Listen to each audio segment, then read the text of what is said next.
तभी कोई फोन आता है, मुझे पता नहीं कहां से आता, ऊपर से आता है, क्योंकि आजकल तो ऊपर से आते ना, तो ऊपर से आया होगा। हमारा अपहरण करके हमें धोखा देके 420 हुई, चीटिंग की। हमारी सरकार किसकी है? कौन चला रहा? एक ही आदमी तो है, देश का प्रधानमंत्री नरेंद्र मोदी।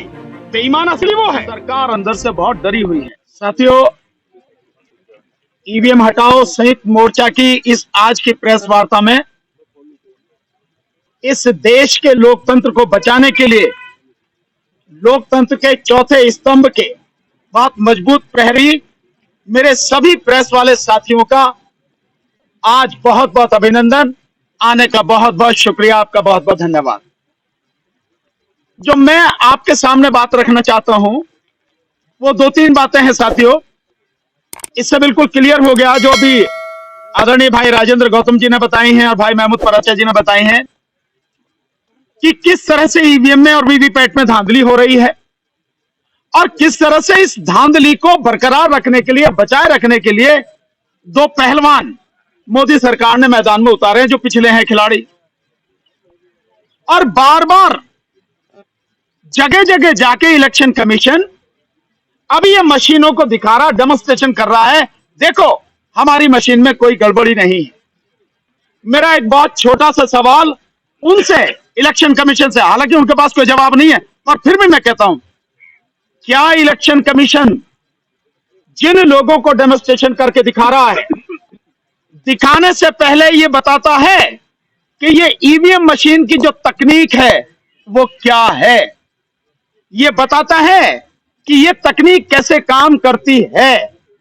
ये बताता है कि इसमें किस तरह से मैनिपुलेशन हो सकती है या नहीं हो सकती? बताता है। क्या ये बताता है कि ये जो मशीनें हैं ये कहां से सर्टिफाइड हैं, किस जगह से सर्टिफाइड हैं? आप अगर खाने की चीज लेने जाते हो तो उसमें IFSSI का निशान होता है, होता नहीं होता? FSSI का निशान होता है नहीं होता? बाकायदा उसकी मोहर लगी, यानी वहां से सर्टिफाइड है। आप और कोई चीजें लेते हो तो ISI का निशान होता कि नहीं होता? सर्टिफाइड होता। माना आप कुकर लेने चले जाओ तो उस पर लिखा तो ना ISI मार्क, उसका सर्टिफिकेशन होता है। ईवीएम मशीन के पास है क्या? वीवीपैट मशीन के पास है क्या?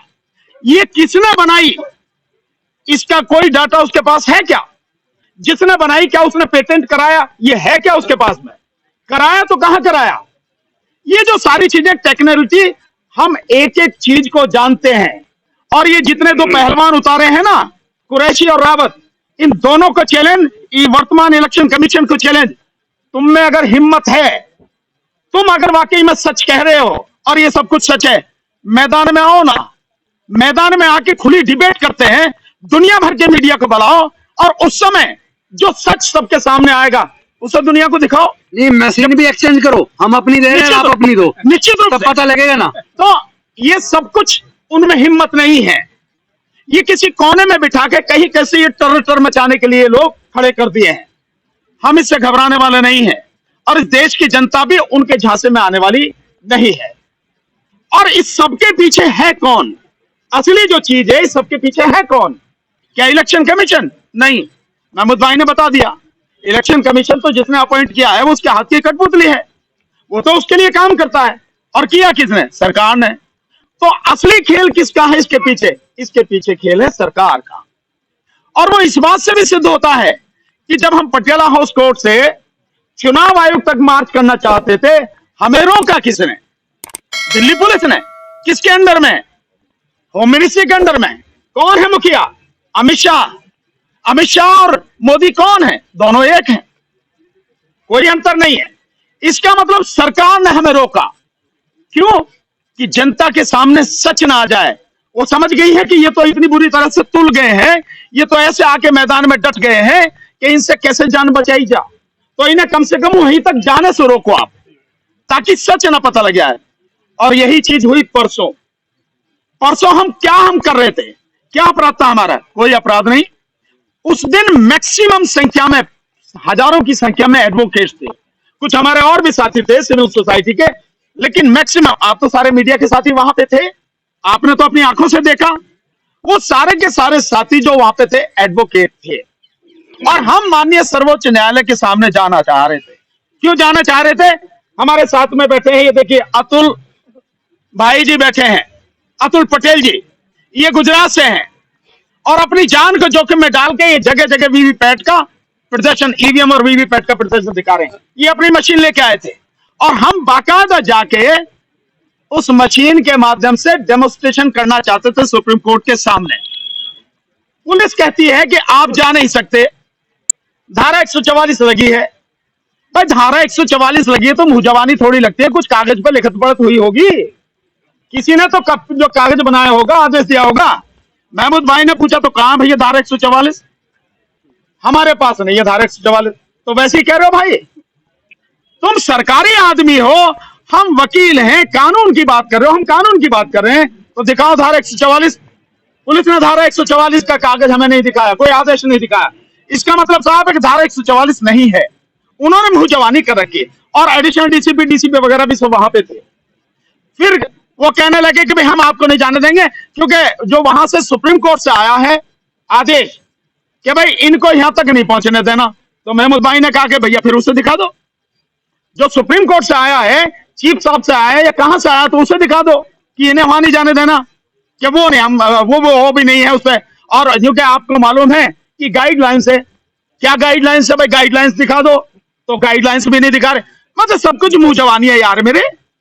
तुमने वर्दी पहन रखी है, शेर का निशान तुम्हारे इस टोपी पे लगा है, तुम संविधान के तहत काम कर रहे हो, कानून के तहत काम कर रहे हो, हम कानून के लोग हैं, कानून दिखाओ ना हमें रोकने का। और फिर भी अगर हम मान लेते हैं तो धारा 144 हो या कोई भी हो, संविधान से ऊपर थोड़ा ही है। संविधान का अनुच्छेद 19 और संविधान का अनुच्छेद 21 इस देश के हर नागरिक को, हर किसी को, 140 करोड़ नागरिकों को अधिकार देता है कि वो कभी भी कहीं भी शांतिपूर्वक तरीके से, संवैधानिक तरीके से, लोकतांत्रिक तरीके से, बिना किसी हथियार के अपनी बात रख सकता है, प्रदर्शन कर सकता है। ये संविधान, तो धारा 144 संविधान के ऊपर थोड़ी है, संविधान ऊपर है। बावजूद उसके हम कानून के मानने वाले हैं, हमने किसी न किसी भी तरह का कानून के विरुद्ध जाके काम करने की हालांकि था नहीं, फिर भी हमने उनकी बात मानी। तो उन्होंने क्या कहा हमसे, अब आप देखिए कि क्या चालबाजी शुरू होती है सरकार का। आप देखिए हिसाब किताब कैसा चल रहा है और कितनी अंदर से डरी हुई है। उन्होंने कहा कि भाई 4 आदमी चलो, हम सुप्रीम कोर्ट आपको लेके चलने। हमने कहा चल भैया। तो हम 5 आदमी हो गए, एक मैं था, एक महमूद भाई, एक हमारे सत्यप्रकाश जी एडवोकेट, एक हमारे साथी मुकेश राजपूत एडवोकेट और एक आदमी हमारे साथ दीवान सिंह एडवोकेट। हम पांचों को आप सबने रिकॉर्ड किया, गाड़ी में बिठा के हमें ले गए। अब जब पहुंचे सुप्रीम कोर्ट के सामने तो बड़ी मजेदार बात होती है। वो जो बेचारे 3-4 पुलिस वाले थे वो कह रहे उतारो भाई, गाड़ी रोक ली वहां। तभी कोई फोन आता है, मुझे पता नहीं कहां से आता, ऊपर से आता है, क्योंकि आजकल तो ऊपर से आते ना, तो ऊपर से आया होगा। तो वो फोन आया और उन्होंने कहा कि भाई इन्हें मंदिर मार्ग लेके जाओ। हमने कहा भाई यहाँ की बात हुई थी, अब मंदिर मार्ग, तो हमारा अपहरण करके, इसे अपहरण कहेंगे कानून की भाषा में, हमारा अपहरण करके हमें धोखा देके 420 हुई, चीटिंग की हमारे साथ। सो हमें कह के सुप्रीम कोर्ट और वहां से उठा के ले गए हमें मंदिर मार्ग थाने, 1.5 घंटे रखा और उसके बाद छोड़ा और उसके बाद हमने सारी बातें सबको बताई। तो ये सब कौन करा रहा है? सरकार। बेईमान कौन है? ये तो ईमानदार कह रहे हैं, मैं तो सीधे सीधे कह रहा हूं, बेईमान कौन है? सरकार। और सरकार किसकी है? कौन चला रहा? एक ही आदमी तो है, देश का प्रधानमंत्री, प्रधानमंत्री नरेंद्र मोदी। बेईमान असली वो है, वो जो सच सामने नहीं आने देता। तो वो जो सारी चीजें हैं सब कुछ लगातार हो रही है और सरकार अंदर से बहुत डरी हुई है। और लोगों का रेस्पॉन्स, मैं धन्यवाद आपको बार बार देता हूं कि आप जिस तरह से हमारी बात को लोगों तक पहुंचा रहे हो, लोगों का रेस्पॉन्स इतना जबरदस्त है कि हमारा जो फोन है वो हर समय एंगे जा रहा है, इतने फोन लगातार आ रहे हैं। ठीक है ना? बाकी उसके विषय में क्या करना हमारे आदरणीय डीसी कपिल साहब सारी चीज बताएंगे, पर मैं एक चीज आपके सामने सिर्फ रखना चाहता हूं। हमारा प्रोग्राम अब इसके साथ साथ जो आगे चलेगा, इस समय 17 तारीख से यानी कल से जो प्रोग्राम हमने बताया था कि जो ज्ञापन देना है राष्ट्रपति को, वो 17 तारीख से सिग्नेचर करा के 25 तारीख को मतदाता दिवस पर हर जिले में देना है। लेकिन हमारे कुछ साथियों ने अभी से देना शुरू किया, उसके विषय में हिजम राजेंद्र सिंघा साहब के कहां दिया जा चुका है वो बताएंगे आपको। लेकिन मैं उससे आगे की जो बता रहा हूं कि आगामी जो हमारा प्रोग्राम है वो आपको और पूरे देश में लोगों को जाना बहुत जरूरी है। और इस बात को जितनी भी हमारी स्टेट की यूनिट है, जितने भी देश भर में जिलों में और लोकसभाओं में हमारे साथी हमें देख रहे हैं, हमारे साथ जुड़ रहे हैं, ये उन सबसे हमारा निवेदन है कि वो तैयारी इसके हिसाब से करें जो आगामी प्रोग्राम हमारा होने वाला है। मैं बता देता हूँ। तो जो प्रोग्राम है कपिल जी बता देंगे प्रोग्राम के विषय में। उसको 31 की छोड़ देता हूँ, बाकी वो बता देता हूँ। ठीक है। हमारी जो नेशनल लेवल पे हर स्टेट में उनकी राजधानियों में जो मीटिंग शुरू होंगी वो 27 तारीख से शुरू हो रही है, 26 तारीख के बाद, क्योंकि 26 तारीख का गणतंत्र दिवस है। हम उसके विषय में कहीं नहीं चाहते कि कोई किसी तरह की कोई बात हो, तो वो 27 तारीख से शुरू हो रहा है। हो सकता है इन डेट में हमें थोड़ा बहुत आगे पीछे करना पड़े, लेकिन ये टेंटेटिव जो प्रोग्राम है वो ये है 27 जनवरी को हैदराबाद में हमारी बड़ी मीटिंग होगी इस ईवीएम के मसले को लेकर।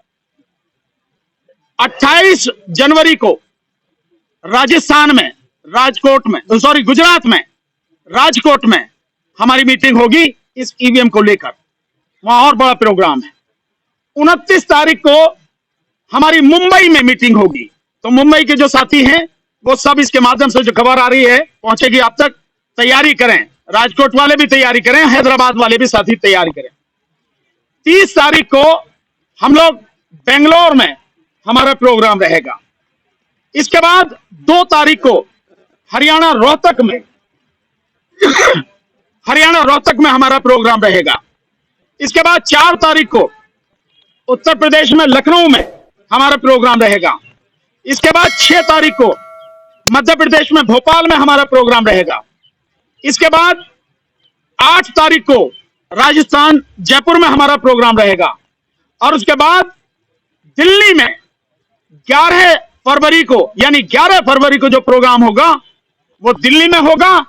और दिल्ली में इस बार ऐतिहासिक प्रोग्राम होगा जो अब तक नहीं हुआ है। वो प्रोग्राम इस ईवीएम को लेकर दिल्ली में जबरदस्त तरीके से होगा।